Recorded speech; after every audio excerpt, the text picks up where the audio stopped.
भाइयों और बहनों, मेरा नाम राहुल सावरकर नहीं है, मेरा नाम राहुल गांधी है। मैं सच्चाई के लिए कभी माफी नहीं मांगूंगा, मर जाऊंगा मगर माफी नहीं मांगूंगा।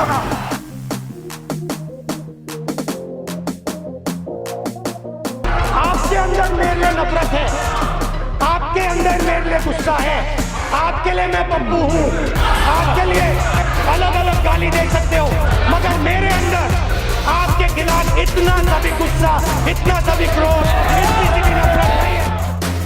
15 लाख रुपए हर बैंक अकाउंट में डालूंगा।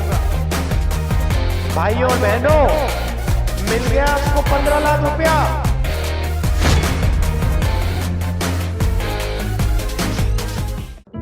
पूर्व भारतीय प्रधानमंत्री स्वर्गीय राजीव गांधी के पुत्र और इंदिरा गांधी के पुत्र राहुल गांधी का जन्म 19 जून 1970 को दिल्ली में हुआ था।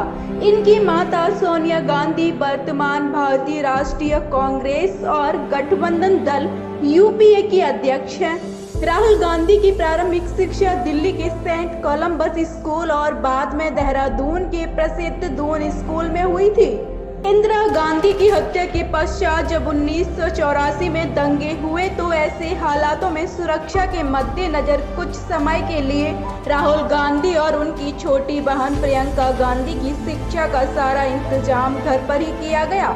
वर्ष 1989 में राहुल गांधी ने दिल्ली विश्वविद्यालय के प्रसिद्ध सेंट स्टीफन कॉलेज में दाखिला लिया, लेकिन प्रथम वर्ष की परीक्षा देने के बाद वह हार्वर्ड यूनिवर्सिटी चले गए, लेकिन वह यहाँ भी ज्यादा समय तक नहीं पढ़ पाए।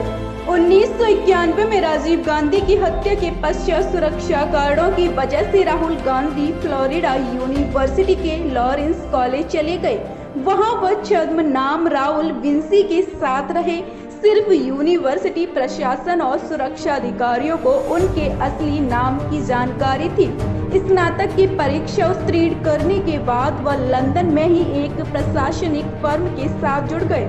सरकारी कागजातों के हिसाब से राहुल गांधी ने ट्रिनिटी कॉलेज कैम्ब्रिज यूनिवर्सिटी से विकास अध्ययन के क्षेत्र में एमफिल की उपाधि प्राप्त की है, लेकिन इनके अकादमिक रिकॉर्ड्स की माने तो राहुल गांधी एक भी परीक्षा में सफलता प्राप्त नहीं कर सके थे। वर्ष 2002 में राहुल गांधी मुंबई स्थित एक प्रौद्योगिकी आउटसोर्सिंग फर्म के निदेशक भी रह चुके हैं। स्वतंत्र भारतीय राजनीति के जनक माने जाने वाले गांधी नेहरू परिवार से संबंधित होने के कारण राहुल गांधी का सारा जीवन राजनीति के दांव पेचों को देखते हुए ही बीता है, जिसके परिणाम स्वरूप राहुल गांधी का राजनीतिक व्यक्तित्व बहुत अधिक परिष्कृत हो गया है। कांग्रेस के युवा नेता होने के कारण राहुल गांधी खुले विचारों और प्रगतिशील मानसिकता वाले व्यक्ति हैं। वह एक समझदार और जुझारू नेता हैं।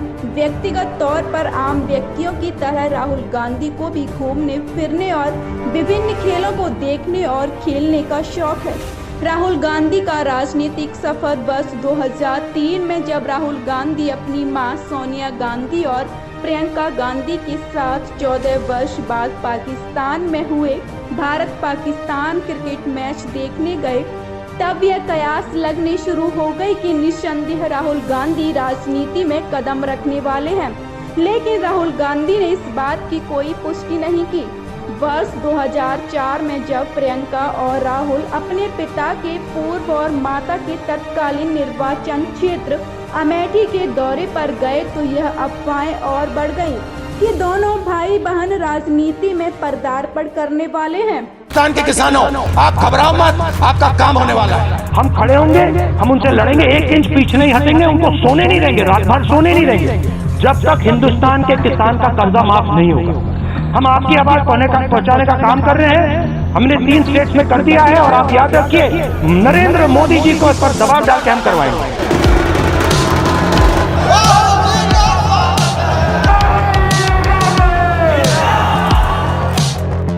लेकिन इस समय भी ना तो राहुल ने इस पर प्रतिक्रिया दी और न ही कांग्रेस के किसी अन्य बड़े सदस्य ने। लेकिन 2004 में ही राहुल गांधी ने यह घोषणा कर दी थी कि वह मई 2004 के चुनावों में पिता के पूर्व निर्वाचन क्षेत्र अमेठी से ही चुनाव लड़ेंगे। इस समय कांग्रेस की स्थिति उत्तर प्रदेश में अच्छी नहीं थी। 80 सीटों में कुल 10 सीटें ही कांग्रेस के पास थीं। राहुल गांधी का यह कदम निस्संदेह कांग्रेस विरोधियों और उन लोगों के लिए हैरान करने वाला था जो यह अनुमान लगाए बैठे थे कि प्रियंका गांधी के राजनीति में आने की संभावना बहुत अधिक है। बजाय राहुल गांधी के मई 2004 के चुनावों में जीतकर राहुल गांधी 14वीं लोकसभा के सदस्य बने। रायबरेली निर्वाचन क्षेत्र में जब दोबारा चुनाव हुए तो मां सोनिया गांधी को विजयी बनाने के लिए राहुल गांधी और प्रियंका गांधी ने बहुत बड़े पैमाने पर वहां प्रचार किया।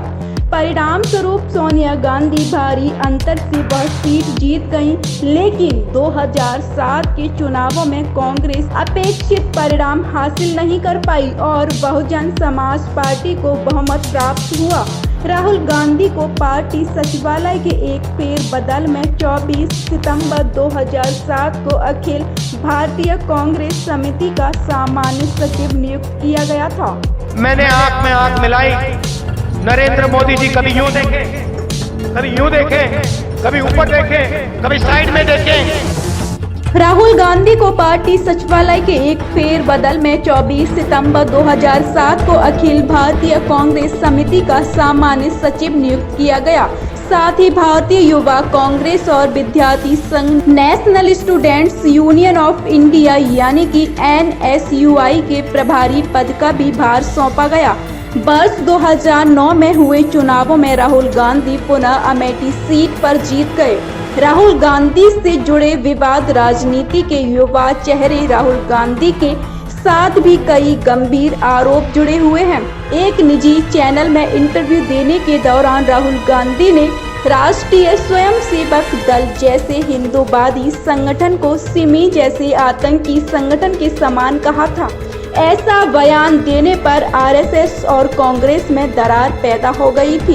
चौकीदारी नहीं, अनिल अंबानी जी की चौकीदारी हो रही है।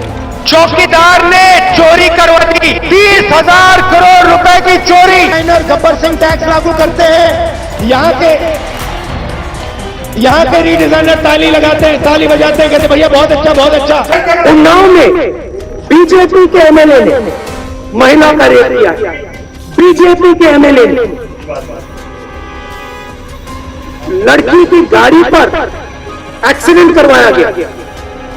नरेंद्र मोदी ने एक शब्द नहीं कहा। वर्ष 2006 में अमेठी में प्रचार के दौरान अपने कुछ साथियों के साथ मिलकर कांग्रेस कार्यकर्ता की बेटी सुकन्या देवी का बलात्कार करने जैसा संगीन आरोप भी राहुल गांधी पर लगा है। हाल ही में मुंबई धमाकों के बाद प्रेस के सामने राहुल गांधी ने कह दिया कि हर हमले को रोका जाना संभव नहीं है। किसी जिम्मेदार जन नेता का ऐसा बयान निस्संदेह विवाद पैदा करने वाला था।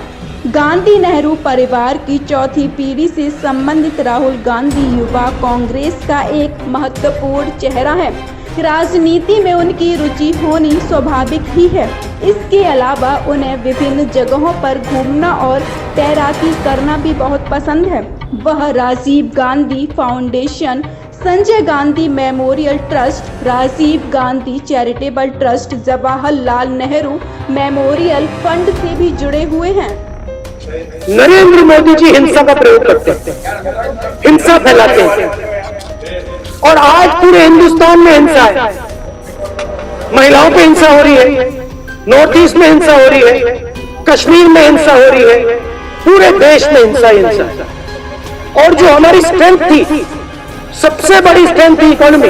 आज रघुराम राजन जी मुझसे मिले और उन्होंने मुझे कहा कि अमेरिका में, यूरोप में हिंदुस्तान की बात ही नहीं हो रही है, और जब बात होती है इकोनॉमी की बात नहीं होती है। अत्याचार, डिवीजन, हिंसा, इन चीजों की बात होती है। जो हमारा रेपुटेशन था वो पूरा का पूरा उड़ा दिया। ये बातें मैंने कल अपनी स्पीच में कही। नरेंद्र मोदी जी को यह भी जवाब देना है, महिलाओं की बात तो है, मगर यह भी जवाब देना है कि हिंदुस्तान की जो इकोनॉमी थी उसको उन्होंने नष्ट क्यों किया? ये भी जवाब देना है कि हिंदुस्तान के युवा जिनके पास रोजगार था उनसे नरेंद्र मोदी ने रोजगार क्यों छीना?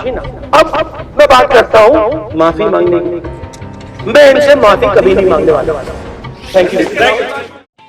ऐसे ही वीडियोस देखने के लिए सब्सक्राइब करें प्रदेश समाचार नेटवर्क और लेटेस्ट वीडियोस के नोटिफिकेशन के लिए बेल आइकन दबाना ना भूलें।